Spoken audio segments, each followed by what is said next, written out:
Adam et Ève, le premier homme et la première femme, qui vivent en parfaite harmonie avec les dinosaures, comme le redoutable Vélociraptor. Une représentation impensable dans la plupart des musées du monde, mais pas dans celui-ci. Dès l'entrée du musée de la création dans le Kentucky, voici le message adressé aux visiteurs sur ces panneaux.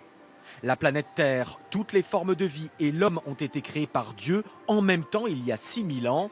En face, d'autres panneaux et vidéos expliquent que la science moderne et la théorie de Darwin, l'évolution de la vie sur des milliards d'années, sont des mensonges et les visiteurs sont convaincus. Oui, c'est possible que les hommes et les dinosaures aient vécu en même temps.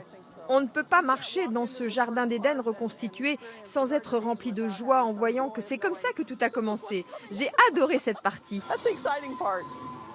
Et le fondateur, justement, a réponse à tout, même quand on lui évoque les nombreuses découvertes en paléontologie.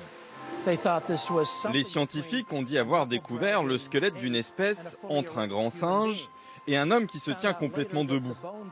On s'est rendu compte après que c'était les restes d'un homme qui avait en fait une maladie des os. Ce n'était pas une espèce qui évoluait vers l'homme debout, c'était déjà un homme, mais qui était voûté. Cinéma en 3D. Production de films éducatifs. Le musée a les moyens de ses ambitions.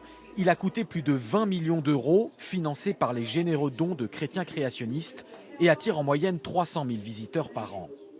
Avec ces dons, les fondateurs du musée ont pu recueillir plus de 100 millions d'euros. Et avec tout cet argent, ils ont pu construire leur nouveau projet, une arche de Noé, grandeur nature, posée sur les plaines du Kentucky, pour raconter la suite de l'histoire selon les créationnistes en tout cas.